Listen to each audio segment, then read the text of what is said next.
അസ്സലാമു അലൈക്കും വറഹ്മത്തുള്ളാഹി വബറകാതുഹു. ബിസ്മില്ലാഹിർ റഹ്മാനിർ റഹീം. അൽഹംദുലില്ലാഹി റബ്ബിൽ ആലമീൻ. വഅഫ്ളലുസ് സ്വലാത്തി വഅതമ്മുത് തസ്ലീമി അലാ സയ്യിദിനാ മുഹമ്മദിൻ വഅലാ ആലിഹി വസഹ്ബിഹി അജ്മഈൻ. അല്ലാഹുമ്മ അഖ്രിജ്നാ മിൻ ളുലുമാതിൽ വഹം വഅക്രിംനാ ബിനൂരിൽ ഫഹം വഫ്തഹ് അലൈനാ ബിമഅരിഫത്തിൽ ഇൽം വസഹ്ഹിൽ അഖ്ലാഖനാ ബിൽ ഹിൽം വജഅൽനാ മിമ്മൻ യസ്തമിഊനൽ ഖൗല ഫയത്തബിഊന അഹ്സന. പ്രിയപ്പെട്ട സത്യവിശ്വാസികളെ, 7ാമത്തെ ക്ലാസ്സിലാണ് നാം ഇപ്പോഴുള്ളത്. നബി സല്ലല്ലാഹു അലൈഹി വസല്ലമയുടെ നുബുവത്തും വഹ്യുമാണ് ഇന്നത്തെ ചർച്ചാ വിഷയം. പ്രിയപ്പെട്ടവരെ, ലോകത്തെ ഇരുട്ടിൽ നിന്നും വെളിച്ചത്തിലേക്ക് നയിക്കാനായി അള്ളാഹു അയച്ച പ്രവാചകർക്ക് നുബുവത്ത് ലഭിക്കുന്നത് തൻ്റെ 40ാം വയസ്സിലാണ്. നുബുവത്തും അതിനോടനുബന്ധിച്ച സാഹചര്യങ്ങളും നമുക്ക് വിലയിരുത്താം. നുബുവത്ത് ലഭിക്കുന്നതിന് മുമ്പുള്ള കാലഘട്ടത്തിൽ, അഥവാ ഏകദേശം 40 വയസ്സിനോട് അടുക്കുന്ന സന്ദർഭത്തിൽ, നബി സല്ലല്ലാഹു അലൈഹി വസല്ലമ സുദീർഘമായ സമയം ജബലുന്നൂർ പർവ്വതത്തിലെ ഹിറാ ഗുഹയിൽ ദിവസങ്ങളോളം ഏകാന്തനായി ആലോചനകളിൽ മുഴുകുന്നത് പതിവായിരുന്നു. അപ്പോഴൊക്കെയും തൻ്റെ പ്രിയതമയായിരുന്ന ഖദീജ റളിയല്ലാഹു തആല അൻഹ നബി സല്ലല്ലാഹു അലൈഹി വസല്ലമക്ക് പൂർണ്ണ പിന്തുണ നൽകി. നബി സല്ലല്ലാഹു അലൈഹി വസല്ലമക്ക് ഭക്ഷണവുമായി ജബലുന്നൂർ പർവ്വതം കയറിയിറങ്ങി. മക്കയുടെ ബഹളങ്ങളിൽ നിന്ന് മാറി ജീവിതത്തിൻ്റെ അർത്ഥങ്ങളെക്കുറിച്ച് ആലോചനകളിൽ മുഴുകിയത് തന്നെ പ്രവാചകരുടെ വ്യക്തിമാഹാത്മ്യത്തിൻ്റെ അടയാളമാണ്. പ്രിയപ്പെട്ട സത്യവിശ്വാസികളെ, ഏകാന്തവാസം അനുഷ്ഠിച്ചിരുന്ന പ്രവാചകരുടെ ജീവിതത്തിൽ നിന്ന് നമുക്ക് പലതും പഠിക്കാനുണ്ട്. ഒന്നും ചെയ്യാതെ വെറുതെ അള്ളാഹുവിനെക്കുറിച്ചും ഈ പ്രപഞ്ചത്തെക്കുറിച്ചും ഈ പ്രപഞ്ചത്തിലെ ചരാചരങ്ങളെക്കുറിച്ചും ആലോചിക്കുന്നത് പലപ്പോഴും നമ്മുടെ മനസ്സ് തെളിയാൻ കാരണമാകും. സൂഫികൾ ഖൽവത്ത് എന്ന് വിളിക്കുന്ന ഏകാന്തവാസം മനസ്സിന് വലിയ ആശ്വാസം നൽകും. അത് മുഖേന മനസ്സ് സ്ഫുടം ചെയ്തെടുക്കാൻ സാധിക്കുമെന്ന് പ്രമുഖരായ പല പണ്ഡിതന്മാരും പറഞ്ഞിരിക്കുന്നുണ്ട്. മഹാനായ ഇബ്നു അതാഇല്ലാഹി സിക്കന്ദരി തൻ്റെ ഭുവനപ്രസിദ്ധമായ കിതാബുൽ ഹികം എന്ന ഗ്രന്ഥത്തിൽ പറയുന്നത് കാണുക: മാ നഫഅൽ ഖൽബ ഷൈഉൻ മിസ്ലു ഉസ്ലത്തിൻ യദ്ഖുലു ബിഹാ മൈദാന ഫിക്രത്തിൻ. ഒറ്റയ്ക്കിരുന്ന് ആലോചിക്കുന്നതിനേക്കാൾ ഖൽബിന്, ഹൃദയത്തിന് ഉപകാരപ്രദമായ മറ്റൊന്നുമില്ലെന്നാണ് ഇബ്നു അതാഇല്ലാഹി സിക്കന്ദരി ഈ ഒരു വാചകത്തിലൂടെ നമ്മെ പഠിപ്പിക്കുന്നത്. നമ്മളൊക്കെ നമ്മുടെ പ്രവർത്തനങ്ങൾ ഒറ്റയ്ക്കിരുന്ന് ഇങ്ങനെ ആലോചിക്കണം. ഉമർ റളിയല്ലാഹു തആല അൻഹു പറഞ്ഞ പോലെ, ഹാസിബു ഖബ്ല അൻ തുഹാസബു. നിങ്ങൾ ചോദ്യം ചെയ്യപ്പെടുന്നതിന് മുമ്പ് നിങ്ങളെ തന്നെ ചോദ്യം ചെയ്യണം. ഒരു മനുഷ്യൻ തൻ്റെ പ്രവർത്തനങ്ങളെ സ്വയം ചോദ്യം ചെയ്യുമ്പോഴാണ് അവന് തെറ്റുകൾ തിരുത്താൻ സാധിക്കുന്നത്. അത് മുഖേനയാണ് അള്ളാഹുവിലേക്ക് മനുഷ്യന് എത്താൻ സാധിക്കുന്നതും. ചരിത്രത്തിൽ ഇതിന് ഉപോൽപ്പലകമായിട്ടുള്ള ധാരാളം തെളിവുകൾ നമുക്ക് കണ്ടെത്താൻ സാധിക്കും. മഹാനായ ഇബ്രാഹിം അലൈഹിസ്സലാത്തു വസ്സലാം കുട്ടികളില്ലാതെ പ്രയാസപ്പെട്ട സന്ദർഭത്തിൽ ജനങ്ങളിൽ നിന്നൊക്കെ അകന്ന് ജീവിക്കുന്നുണ്ട്. ഖുർആനിൽ പറയുന്നു: ഫലമ്മ ഇഅ്തസലഹും വമാ യഅ്ബുദൂന മിൻ ദൂനില്ലാ വഹബ്നാ ലഹു ഇസ്ഹാഖ വയാഖൂബ വകുല്ലൻ ജഅൽനാ നബിയ്യ. ഈ സൂക്തം പറയുന്നത് പ്രകാരം ഇബ്രാഹിം അലൈഹിസ്സലാത്തു വസ്സലാം ബിംബാരാധകരിൽ നിന്നൊക്കെ അകന്ന് ഒറ്റക്ക് പോയി ഏകാന്തവാസം അനുഷ്ഠിച്ചു. അപ്പോഴാണ് അള്ളാഹു ഇസ്ഹാഖിനെയും യാക്കൂബിനെയും അലൈഹിമസ്സലാത്തു വസ്സലാം നൽകി ഇബ്രാഹിം അലൈഹിസ്സലാത്തു വസ്സലാമിനെ അനുഗ്രഹിച്ചത്.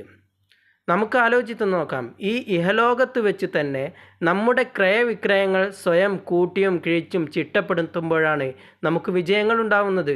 ഒരു ബിസിനസ്സുകാരൻ തൻ്റെ കച്ചവടം നടത്തി വൈകുന്നേര സമയത്ത് വീട്ടിലെത്തിയാൽ അന്നത്തെ വ്യാപാരത്തിൻ്റെ ലാഭവും നഷ്ടവും ഒറ്റയ്ക്കിരുന്ന് കണക്കുകൂട്ടും. അങ്ങനെ കണക്ക് കൂട്ടുന്നില്ലെങ്കിൽ അവൻ്റെ കച്ചവടം അമ്പേ പരാജയപ്പെടുകയും ചെയ്യും. അതുപോലെ തന്നെ നമ്മളും നമ്മുടെ ജീവിതത്തിൽ ചെയ്ത നന്മയും തിന്മയും കൂട്ടിയും കിഴിച്ചും ഏതിനാണ് മുൻതൂക്കമെന്ന് ആലോചിച്ചു കൊണ്ടേയിരിക്കണം. തിന്മക്കാണ് മുൻതൂക്കമെങ്കിൽ അത് നമ്മൾ കുറക്കാൻ സന്നദ്ധരാവണം. നന്മക്കാണ് മുൻതൂക്കമെങ്കിൽ അത് നമ്മൾ ഇനിയും കൂടുതൽ ചെയ്യാൻ സന്നദ്ധരാവണം. ഇങ്ങനെ ചെയ്യുമ്പോഴാണ് ഇഹലോകത്ത് പോലും നമുക്ക് വിജയം വരിക്കാൻ സാധിക്കുന്നത്. അതുകൊണ്ട് ഖൽവത്ത്, ഏകാന്തനായി നമ്മളെക്കുറിച്ചും അള്ളാഹുവിനെക്കുറിച്ചും ആലോചിക്കുന്നതിലൂടെ നമുക്ക് നമ്മുടെ മനസ്സിനെ ഒരുപാട് സ്ഫുടം ചെയ്തെടുക്കാൻ സാധിക്കും. നമുക്ക് ചരിത്രത്തിലേക്ക് തന്നെ വരാം. നബി സല്ലല്ലാഹു അലൈഹി വസല്ലമയുടെ വഹയാണല്ലോ ഇന്നത്തെ പ്രധാനപ്പെട്ട ചർച്ചാ വിഷയം. വളരെയധികം പ്രധാനപ്പെട്ട ക്ലാസ്സാണ് ഇതെന്ന് ഞാൻ പ്രത്യേകം പറയുകയാണ്. കാരണം പ്രവാചകരെ നാം പഠിക്കുന്നത് തന്നെ ഈ വഹയിൻ്റെ കാരണത്താലാണ്. അതുകൊണ്ട് തന്നെ വഹയി ഇറങ്ങുന്ന സാഹചര്യങ്ങളെയും വഹയി ഇറങ്ങുന്ന സന്ദർഭത്തിൽ പ്രവാചകർക്കുണ്ടായ വൈയക്തികാനുഭവത്തെയും ശേഷം ഖദീജ റളിയല്ലാഹു തആല അൻഹ പറഞ്ഞതും വർഖത്ത് ബിൻ നൗഫൽ പറഞ്ഞതുമൊക്കെ കൃത്യമായി പഠിക്കേണ്ടതുണ്ട്. ആ വസ്തുതകളൊക്കെ നബി സല്ലല്ലാഹു അലൈഹി വസല്ലമ തന്നെ കൃത്യമായി നമുക്ക് പറഞ്ഞു തരുന്നുമുണ്ട്. അതുകൊണ്ട് തന്നെ നമ്മെ സംബന്ധിച്ചിടത്തോളം ഈ ക്ലാസ്സാണ് ഏറ്റവും പ്രധാനപ്പെട്ട ക്ലാസ്. ദിവ്യബോധനവുമായി ബന്ധപ്പെട്ട അഥവാ വഹയുമായി ബന്ധപ്പെട്ട സുദീർഘമായ ഹദീസിലെ ആശയം വ്യക്തമാക്കാനാണ് ഞാൻ താല്പര്യപ്പെടുന്നത്. അതിനോടനുബന്ധിച്ച മറ്റു വിഷയങ്ങളും നമുക്ക് ചർച്ച ചെയ്യാം. ആയിഷ റളിയല്ലാഹു തആല അൻഹ ഒരു ഹദീസിൽ ഉദ്ധരിക്കുന്നുണ്ട്. സുദീർഘമായ ഹദീസിൽ വളരെ പ്രധാനപ്പെട്ട ചില കാര്യങ്ങൾ ഞാൻ പറയുകയാണ്. അവ്വലു മാ ബുദിഅ ബിഹി റസൂലുള്ളാഹി സ്വല്ലല്ലാഹു അലൈഹി വസല്ലം മിനൽ വഹയി അർ-റുഅ്യ അസ്-സാദിഖ ഫിൻ-നൗം ഫകാന ലാ യറാ റുഅ്യ ഇല്ലാ ജാഅത് മിത്ല ഫലഖി സുബ്ഹി. നേരത്തെ സൂചിപ്പിച്ചല്ലോ, വഹയി ഇറങ്ങുന്നതിനോടനുബന്ധിച്ച ദിവസങ്ങളിൽ നബി സല്ലല്ലാഹു അലൈഹി വസല്ലമ ഹിറാ ഗുഹയിൽ ഏകാന്തനായി ഇരിക്കുന്നത് പതിവായിരുന്നുവെന്ന്. ആ കാലഘട്ടത്തിൽ നബി സല്ലല്ലാഹു അലൈഹി വസല്ലമയുടെ വഹയിന് അഥവാ നബി സല്ലല്ലാഹു അലൈഹി വസല്ലമക്ക് ദിവ്യബോധനം ലഭിക്കുന്നതിൻ്റെ ആരംഭമുണ്ടാകുന്നത് സത്യസന്ധമായ സ്വപ്നങ്ങളിലൂടെയായിരുന്നു. എന്ത് കണ്ടാലും നബി സല്ലല്ലാഹു അലൈഹി വസല്ലമ സ്വപ്നത്തിൽ എന്ത് കണ്ടാലും പ്രഭാതം പൊട്ടിവിടരുന്ന പോലെ അത് സത്യമായി പുലരുമായിരുന്നു. അങ്ങനെയല്ലാത്ത ഒരു സ്വപ്നവും അന്ന് തിരുദൂതർ സല്ലല്ലാഹു അലൈഹി വസല്ലമ കാണാറുണ്ടായിരുന്നില്ല. ഫകാന യഅതി ഹിറാഅൻ ഫയതഹന്നസു ഫീഹി വഹുവ തഅബ്ബുദ് അല്ലയാലി ദവാത്തിൽ അദദ് ويتزود لذلك ثم يرجع إلى خديجة فتزوده لمثلها حتى فجئه الحق وهو في غار حراء. നബി സല്ലല്ലാഹു അലൈഹി വസല്ലമക്ക് ഏകാന്തവാസം നന്നായി ഇഷ്ടപ്പെട്ടു. ഹിറാ ഗുഹയിൽ ഏകാന്തനായി ആരാധനകളുമായി ദിവസങ്ങളോളം ചെലവഴിക്കും. ആവശ്യത്തിനുള്ള ഭക്ഷണം ഖദീജ റളിയല്ലാഹു തആല അൻഹ തയ്യാറാക്കി കൊടുക്കുകയും ചെയ്യും.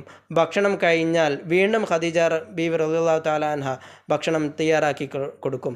അങ്ങനെ ഇരിക്കുന്ന സന്ദർഭത്തിൽ ഫജാഅഹുൽ മലക്കു ഫീഹി, ഹിറാ ഗുഹയിൽ ഇരിക്കുന്ന സന്ദർഭത്തിൽ നബി സല്ലല്ലാഹു അലൈഹി വസല്ലമയുടെ പക്കലേക്ക് മലക്ക് പ്രത്യക്ഷപ്പെട്ടു. ഫഖാൽ, എന്നിട്ട് മലക്ക് പറഞ്ഞു, ഇഖ്റ, വായിക്കുക. ഫഖുൽതു, നബി സല്ലല്ലാഹു അലൈഹി വസല്ലം പറയുകയാണ്. ഫഖുൽതു, നബി സല്ലല്ലാഹു അലൈഹി വസല്ലം പറഞ്ഞു, മാ അന ബിഖാരിഇൻ, അല്ലാഹുവിൻ്റെ റസൂൽ പറയുകയാണ്, ഞാൻ വായിക്കുന്നവനല്ല, എനിക്ക് വായിക്കാൻ അറിയില്ല. ഫഅഖദനി ഫഗത്തനി ഹത്ത ബലഗ മിന്നിൽ ജുഹദ്. നബി സല്ലല്ലാഹു അലൈഹി വസല്ലം തുടരുകയാണ്, അപ്പോൾ മലക്ക് എന്നെ പിടിക്കുകയും എന്നെ പൊതിയുകയും ചെയ്തു. എനിക്ക് പ്രയാസം തോന്നുന്നതുവരെ എന്നെ പിടിവിടാതെ തുടർന്നു, എന്നെ പിടിച്ചുകൊണ്ടേയിരുന്നു. സുമ്മ അർസലനി ഫഖാൽ ഇഖ്റ, പിന്നെ എന്നെ പിടിവിട്ട് വീണ്ടും എന്നോട് നേരത്തെ പറഞ്ഞതുപോലെ വീണ്ടും പറഞ്ഞു, ഇഖ്റ, വായിക്കാൻ പറഞ്ഞു. അപ്പോഴും നബി സല്ലല്ലാഹു അലൈഹി വസല്ലം പറഞ്ഞത് മാ അന ബിഖാരി, എനിക്ക് വായിക്കാൻ അറിയില്ല എന്നായിരുന്നു. 3 തവണ ഇതുപോലെ ആവർത്തിക്കുന്നുണ്ട്, അഥവാ ശക്തമായി കൂട്ടിപ്പിടിക്കുകയും ഒഴിവാക്കുകയും ചെയ്യുന്നുണ്ട്. എന്തുകൊണ്ടാണ് ആദ്യമായി വഹയി ഇറങ്ങിയ സന്ദർഭത്തിൽ മലക്ക് നബി സല്ലല്ലാഹു അലൈഹി വസല്ലമക്ക് നേരിട്ട് കാണാൻ സാധിക്കും വിധം വരികയും പ്രയാസം തോന്നുന്നതുവരെ കൂട്ടിപ്പിടിക്കുകയും പിന്നീട് അയച്ചുവിടുകയും ഒക്കെ ചെയ്തത്? ഇത് 1 അല്ല 2 അല്ല 3 തവണ ഇതേ പ്രവൃത്തി ആവർത്തിക്കുകയും ചെയ്തിട്ടുണ്ട്. ദിവ്യബോധനം അഥവാ വഹയി പ്രവാചകരുടെ കേവലം തോന്നലാണ് എന്ന ശത്രുക്കളുടെ ജൽപ്പനങ്ങളെ തള്ളിക്കളയുന്ന സാഹചര്യമായിരുന്നു ഇത്. ദിവ്യബോധനം ഒരിക്കലും പ്രവാചകരുടെ തോന്നലായിരുന്നില്ല. സല്ലല്ലാഹു അലാ മുഹമ്മദ് സല്ലല്ലാഹു അലൈഹി വസല്ലം പ്രവാചകരുടെ സ്വപ്നവുമായിരുന്നില്ല. അതിൻ്റെ ആദ്യം പ്രവാചകരുടെ സ്വപ്നവുമായിരുന്നില്ല, അക്ഷരാർത്ഥത്തിൽ സംഭവിച്ചത് തന്നെയായിരുന്നു. അതിനുശേഷം ജിബ്രീൽ പറഞ്ഞു, ഫഖാൽ ഇഖ്റ ബിസ്മി റബ്ബിക്കല്ലദീ ഖലഖൽ ഇൻസാന മിൻ അലഖ് ഇഖ്റ വറബ്ബുക്കൽ അക്രം അല്ലദീ അല്ലമ ബിൽ ഖലം അല്ലമൽ ഇൻസാന മാ ലം യഅലം. മലക്ക് പറയുകയാണ്, സൃഷ്ടിച്ചവനായ നിൻ്റെ നാഥൻ്റെ നാമത്തിൽ വായിക്കുക. സൂറത്തുൽ അലഖിലെ ആദ്യത്തെ 5 സൂക്തങ്ങൾ അപ്പോൾ അവതീർണമായി. അപ്പോൾ നബി സല്ലല്ലാഹു അലൈഹി വസല്ലമ അത് പാരായണം ചെയ്യുകയും ചെയ്തു. ഈ സൂക്തത്തിൽ ഞാൻ നേരത്തെ സൂചിപ്പിച്ചതുപോലെ നമ്മൾ ഈ ചരിത്രം പഠിക്കുന്നത് കേവലം ചരിത്ര സംഭവങ്ങളെ സംഭവങ്ങളെ അങ്ങനെ ഉദ്ധരിക്കുക മാത്രമല്ല, ആ ചരിത്രത്തിൽ നിന്ന് നമ്മൾ പഠിക്കേണ്ട പാഠങ്ങളെ ഫോക്കസ് ചെയ്തുകൊണ്ടാണ് ഇലൽ ഹബീബ് എന്ന ഈ ഒരു പഠന പരമ്പര തയ്യാറാക്കിയിരിക്കുന്നതെന്ന് ഞാൻ സൂചിപ്പിച്ചല്ലോ. ഈ ഒരു സൂക്തം ആദ്യമായി ഇഖ്റ ബിസ്മി റബ്ബിക്കല്ലദീ ഖലഖൽ ഇൻസാന മിൻ അലഖ് എന്ന ആ സൂക്തം ഇറങ്ങിയതിൽ നിന്ന് നമുക്ക് പല പാഠങ്ങളും പഠിക്കാൻ സാധിക്കും. എന്താണത്? നാം മനസ്സിലാക്കേണ്ടത് ആധുനിക സമൂഹമാവട്ടെ, ഏത് സമൂഹമാവട്ടെ, ഒരു സമൂഹത്തിൻ്റെ വിജയത്തിൻ്റെ നിദാനം അവരുടെ വിദ്യാഭ്യാസമാണ്, അവരുടെ അറിവാണ്. ഇസ്ലാം അറിവിന് വലിയ പ്രാധാന്യം നൽകുന്നുണ്ട്. ഖുർആനിൽ ഏറ്റവും കൂടുതൽ ആവർത്തിച്ചു പറഞ്ഞത് അള്ളാഹുവിനെക്കുറിച്ചാണ്. അള്ളാഹുവിൻ്റെ വ്യത്യസ്ത പേരുകളാണ് ഖുർആനിൽ ഏറ്റവും കൂടുതൽ പരാമർശിച്ചത്. അള്ളാഹു കഴിഞ്ഞാൽ ഖുർആനിൽ ഏറ്റവും കൂടുതൽ വരുന്നത് അറിവിനെക്കുറിച്ചുള്ള പദമാണ്. ഇൽമ്, ആലിമ് തുടങ്ങി അറിവിനെ സംബന്ധിച്ചാണ് അള്ളാഹുവിന് ശേഷം ഏറ്റവും കൂടുതൽ ഖുർആനിൽ പറയുന്നത്. ഖുർആൻ തന്നെ പറയുന്നു, യർഫഇല്ലാഹുല്ലദീന ആമനു മിൻകും വല്ലദീന ഊതുൽ ഇൽമ ദറജാത്ത്. ഇങ്ങനെ ഈ അറിവുള്ളവർക്ക് ദറജ ഉയർത്തും തുടങ്ങി പല കാര്യങ്ങളും ഇത്തരത്തിലുള്ള ഖുൽ ഹൽ യസ്തവില്ലദീന യഅലമൂന വല്ലദീന ലാ യഅലമൂൻ, അറിവുള്ളവരും അറിവില്ലാത്തവരും സമന്മാരാകുമോ എന്ന് ഖുർആനിൽ ചോദിക്കുന്നുണ്ട്. ഇങ്ങനെ അറിവുമായി ബന്ധപ്പെട്ട് അറിവിനെ പ്രോത്സാഹിപ്പിക്കുന്ന നിരവധി സൂക്തങ്ങൾ ഖുർആനിൽ നമുക്ക് കാണാൻ സാധിക്കും. അതൊക്കെ സൂചിപ്പിക്കുന്നത് ഏത് സമൂഹമാണെങ്കിലും അവരുടെ പുരോഗതിയുടെ നിദാനം വിദ്യാഭ്യാസമാണ്. വിദ്യാഭ്യാസത്തിലൂടെ മാത്രമേ ഒരു സമൂഹത്തിന് ഔന്നത്യം നേടാൻ സാധിക്കുകയുള്ളൂ. വഹ്യുമായി ബന്ധപ്പെട്ട ഹദീസ് തുടരുകയാണ്. സല്ലല്ലാഹു അലൈഹി വസല്ലമ ആ സന്ദർഭത്തിൽ പേടിച്ച് വിറച്ച് ആ ഹിറാ ഗുഹയിൽ നിന്നും ഓടി വന്നു. നബി സല്ലല്ലാഹു അലൈഹി വസല്ലമ ഖദീജ റളിയല്ലാഹു തആല അൻഹയുടെ അടുത്തേക്കായിരുന്നു വന്നത്. ഹത്താ ദഖല അലാ ഖദീജ ഫഖാൽ സമ്മിലൂനി ഫസമ്മലൂഹു ഹത്താ ദഹബ അൻഹു റൗഉ.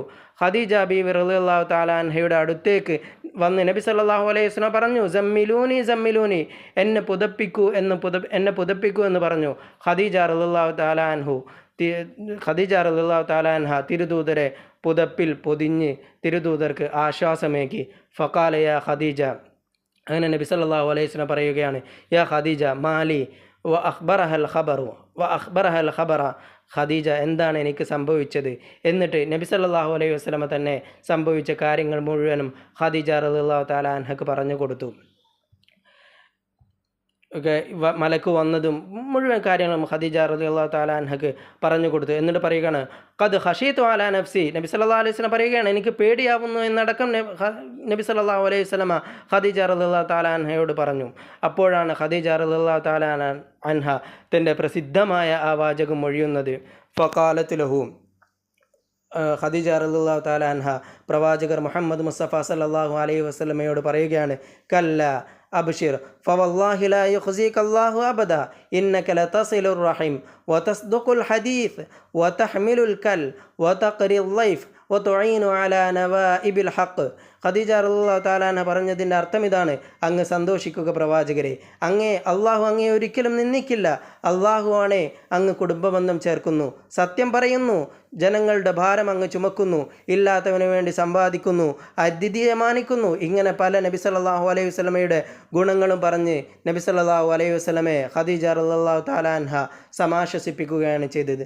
സുമ്മൻ തലഖത് ബിഹി ഖദീജ ഹത്ത അതത് ബിഹി വറഖത്ത് ബിൻ നൗഫൽ ബിൻ അസദ് ബിൻ അബ്ദുൽ ഉസ്സ ബിൻ ഖുസൈ വഹുവ ഇബ്നു അമ്മി ഖദീജ അഖു അബിഹ. ശേഷം വറഖത്ത് ബിൻ നൗഫലിൻ്റെ അടുത്തേക്ക് ഖദീജ റളിയല്ലാഹു തആല അൻഹ നബി സല്ലല്ലാഹു അലൈഹി വസല്ലമയുമായി പോയി. അദ്ദേഹം അഥവാ വറഖത്ത് ബിൻ നൗഫൽ ഈസാ അലൈഹി സ്വലാത്തു വസ്സലാമിൽ വിശ്വസിക്കുന്ന വ്യക്തിയായിരുന്നു. വേദഗ്രന്ഥങ്ങളിൽ വലിയ അവഗാഹമുള്ള പണ്ഡിതനുമായിരുന്നു. നബി സല്ലല്ലാഹു അലൈഹി വസല്ലമ കണ്ടതെല്ലാം വറഖയോട് നബി സല്ലല്ലാഹു അലൈഹി വസല്ലം പറഞ്ഞു കൊടുത്തു. അപ്പോൾ വറഖത്ത് ബിൻ നൗഫൽ പറഞ്ഞു, ഹാദൻ നാമൂസുല്ലദി ഉൻസില അലാ മൂസ യാ ലൈതനി ഫീഹാ ജദഅൻ അകൂനു ഹയ്യൻ ഹീന യുഖ്രിജുക ഖൗമുക. ഇത് മൂസ അലൈഹി സ്വലാത്തു വസ്സലാമിൻ്റെ പക്കലേക്ക് ഇറങ്ങിയ മലക്ക് തന്നെയാണ്. കൂട്ടത്തിൽ അദ്ദേഹം വറഖത്ത് ബിൻ നൗഫൽ ഇങ്ങനെ പറഞ്ഞ കൂട്ടത്തിൽ ഒരു കാര്യം കൂടി ചേർത്ത് പറഞ്ഞു, താങ്കളുടെ സമുദായം പുറത്താക്കും. ഈ ഒരു കാര്യവും അന്ന് വറഖത്ത് ബിൻ നൗഫൽ നബി സല്ലല്ലാഹു അലൈഹി വസല്ലമയോട് പറഞ്ഞു. ഫഖാല വറഖ നഅം ലം യഅതി റജുലുൻ ഖത്തു ബിമിത്ലി മാ ജിഅത ബിഹി ഇല്ലാ ഊദി വഇൻ യുദ്രിക്നി യൗമുക അൻസുറുക നസ്റൻ മുഅസ്സറ. താങ്കൾ കൊണ്ടുവന്നതുപോലുള്ള ആശയവുമായി ഒരാളും വന്നിട്ടില്ല. ആര് വന്നാലും അവരെ ഉപദ്രവിക്കും. അങ്ങനെ ഉപദ്രവിക്കപ്പെടാത്തവരായിട്ട് ഒരാളുമില്ല. താങ്കൾ ഉപദ്രവിക്കപ്പെടുന്ന സമയം ഞാൻ ജീവിച്ചിരിക്കുന്നുണ്ടെങ്കിൽ ശക്തമായ പിന്തുണ ഞാൻ താങ്കൾക്ക് നൽകും. താങ്കളുടെ സമൂഹം താങ്കളെ പുറത്താക്കുകയും ചെയ്യും. ഇതായിരുന്നു വറഖത്ത് ബിൻ നൗഫൽ നബി സല്ലല്ലാഹു അലൈഹി വസല്ലമയോട് പറഞ്ഞത്. അത് കേട്ട് നബി സല്ലല്ലാഹു അലൈഹി വസല്ലം വല്ലാതെ ആശ്ചര്യപ്പെട്ടു പോയി. ഫഖാല റസൂലുള്ളാഹി സ്വല്ലല്ലാഹു അലൈഹി വസല്ലം അവ മുഖ്രിജിയഹും, ഇവിടെ എന്നെ ഇവർ പുറത്താക്കുമോ എന്ന് നബി സല്ലല്ലാഹു അലൈഹി വസല്ലമ വളരെ വിചിത്രമായി ചോദിക്കുന്നുണ്ട്. അതിൻ്റെ കാരണം വറഖത്ത് ബിൻ നൗഫൽ പറഞ്ഞ പോലെ ലം യഅതി റജുലുൻ ഖത്തു ബിമിത്ലി മാ ജിഅത ബിഹി ഇല്ലാ ഊദി, ഇതുപോലെ നന്മകളുമായി ആര് വന്നാലും അവരെ പുറത്താക്കുമെന്നത് ഒരു പ്രാപഞ്ചിക സത്യമാണ്. നന്മയും തിന്മയും തമ്മിലുള്ള സംഘട്ടനത്തിന് ഭൂമിയോളം പഴക്കമുണ്ട്. അത് നല്ലത് ചെയ്യുന്നവരോട് വിരോധം വെച്ചു പുലർത്തുന്ന സമ്പ്രദായം പണ്ട് മുതലുള്ളതാണ്. രസകരമായ കാര്യം, നന്മ ചെയ്യുന്നവരാണ് പുറത്താക്കപ്പെടുന്നത്, നന്മ ചെയ്യുന്നവരാണ് ഇങ്ങനെ ശത്രുതയ്ക്ക് വിധേയരാവുന്നത് എന്നതാണ്. ഉദാഹരണത്തിന് ലൂത്ത് അലൈഹിസ്സലാത്തു വസ്സലാമിൻ്റെ സമുദായം ലൂത്ത് അലൈഹിസ്സലാത്തു വസ്സലാമിനെ പുറത്താക്കാനായി ന്യായം പറഞ്ഞത് അഖ്രിജൂ ആല ലൂത്തിൻ മിൻ ഖർയതികും ഇന്നഹും ഉനാസുൻ യതതഹറൂൻ എന്നാണ്. അതുപോലെ തന്നെ ലൂത്ത് അലൈഹിസ്സലാത്തു വസ്സലാം ശുദ്ധിയാക്കുന്നവരായിരുന്നു എന്നാണ് അവരെ പുറത്താക്കാനുള്ള ന്യായം പറഞ്ഞത്. ഇങ്ങനെ നന്മ ചെയ്യുന്നവരോട് വിരോധം വെച്ച് പുലർത്തുക എന്നത് ഒരു പ്രാപഞ്ചിക സത്യമാണ്.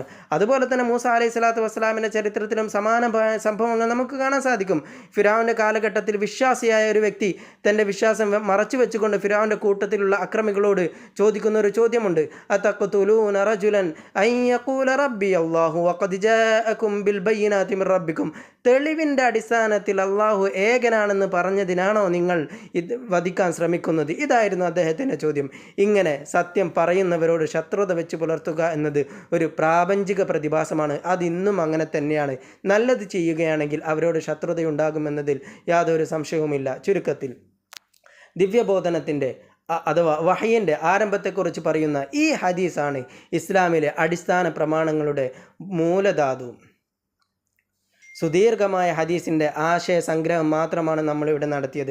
ഹദീസ് മുഴുവൻ വായിച്ചിട്ടില്ല. ദിവ്യബോധനം ലഭിച്ചു തുടങ്ങിയതിന് ശേഷം അല്പകാലം അത് നിലച്ചുപോയ സന്ദർഭവുമുണ്ടായിരുന്നു.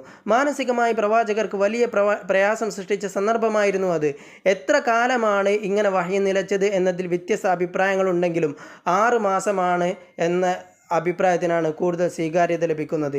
ഈ ഹദീസ് കൂലങ്കഷമായി വായിക്കുന്നവർക്ക് അഥവാ വഹയിൻ്റെ ആരംഭവുമായി ബന്ധപ്പെട്ട ഈ ഹദീസ് വളരെ അപഗ്രഥിച്ച് വായിക്കുന്നവർക്ക് പല കാര്യങ്ങളും മനസ്സിലാക്കാൻ സാധിക്കും.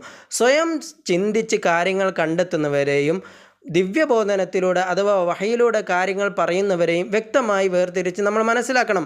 സ്വയം ചിന്തിച്ചുണ്ടാക്കുന്നവർ പേടിച്ച് വിറക്കുകയില്ലല്ലോ. എന്തിനാണ് ഒരാളിങ്ങനെ സ്വയം ആലോചിക്കുന്നവരെ പേടിക്കുന്നത്? അങ്ങനെ ഒരിക്കലും ഉണ്ടാവില്ല. ചില ഹദീസുകളിൽ മനസ്സിലാക്കുന്നത് പ്രകാരം വഹി ഇറങ്ങുന്ന സന്ദർഭത്തിൽ പ്രവാചകരുടെ മുഖം വിവരണമാകുന്നു പോലുമുണ്ട്. ഇങ്ങനെ ശാരീരിക അവസ്ഥകൾ വ്യത്യാസപ്പെടുന്നത് നമ്മൾ വായിക്കുന്നുണ്ട്.